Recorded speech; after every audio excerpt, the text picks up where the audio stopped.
మీరు ఇందాకనే గత ప్రభుత్వం మీద చెప్పినారు, వాళ్ళందరి వ్యవస్థలన్నీ ధ్వంసం చేసిపోయినారు. ఆ వ్యవస్థలు మేము మళ్ళీ bringing back them on the road అని.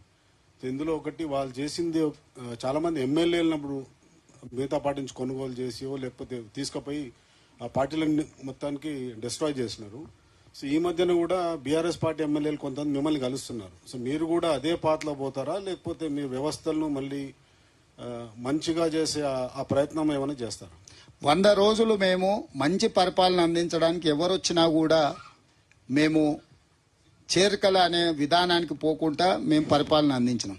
కానీ ప్రతిరోజు బీఆర్ఎస్ వాళ్ళు, బీజేపీ వాళ్ళు మీ ప్రభుత్వాన్ని పడగొడతామని చెప్పి వాళ్ళు కుట్రలు చేస్తున్నారు. కుట్రల్ని తిప్పికొట్టాలంటే మేము కొన్ని కఠినమైన నిర్ణయాలు తీసుకోవాల్సిన పరిస్థితి వచ్చింది. ప్రజలెన్నుకున్న ప్రభుత్వాన్ని పారదర్శకంగా పనిచేయడాన్ని అవకాశం ఇవ్వకుండా కేసీఆర్ నుంచి మొదలు పెడితే కడియం శ్రీహరి గారు లాంటి వాళ్ళు కూడా ఈ ప్రభుత్వం 3 నెలలే ఉండదని, డాక్టర్ లక్ష్మణ్ గారు కూడా ఈ ప్రభుత్వం ఎన్నికలు అయిపోయిన ఎంబడే మా ఆపరేషన్ మొదలు పెడతామని, ఇది దేనికి సంకేతము? ఈ 100 రోజుల్లో ఎక్కడైనా ఏదైనా ఫిరాయింపులకు కానీ లేకపోతే రాజకీయంగా వేరే రకమైన ప్రయత్నం మేము ఎక్కడైనా చేసినామా? ఈరోజు వాళ్ళిద్దరూ ఒకే లైన్లో మాట్లాడుతుండ్రు ఈ ప్రభుత్వాన్ని పడగొడతామని. అంటే వాళ్ళు పడగొడితే చూసుకుంటా కూర్చుంటామా? ఇప్పుడు కుక్క కాటుకు చెప్పు దెబ్బ అని పెద్దలు చెప్పిండ్రు, కొట్టకుట్టు ఊరుకుంటామా? కొడతాం కదా. నేను ముందే చెప్పినా కదా, సరే మీరు తారీఖు పెట్టుర్రి చెప్తా కదా అని. అందుకే ఈరోజు మొదలు పెట్టిన, మీరు ఇంకా చూసినట్లేరు.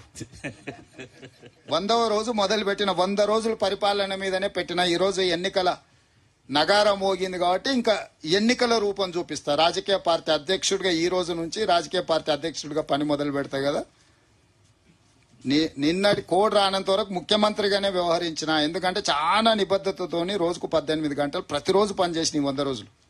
ఎక్కడ కూడా చిన్న తప్పిదానికి కూడా అవకాశం ఇవ్వకుండా పరిపాలన ఇచ్చినని నేను అనుకుంటున్నా. నిన్న 3 గంటలకు ఎన్నికల ప్రధాన అధికారి ఎన్నికల నగార ఊదిండు. ఈ 100వ రోజు రాజకీయపరమైన నిర్ణయం తీసుకున్నా. మీకు ఇంకా అంటే పార్టీ ప్రెసిడెంట్కి ఆల్రెడీ యాక్టివిటీ మొదలు పెట్టినా, మీ దృష్టికి రానట్టుంది, 1 గంటలో మీ దృష్టికి వస్తుంది. నెక్స్ట్ సార్, నా పేరు కొండ రాంబాబు, సూర్య రిపోర్టర్ సార్ నేను. అయితే ఇప్పుడు ఉద్యోగాలు ఇచ్చారు కదా సార్ మీరు.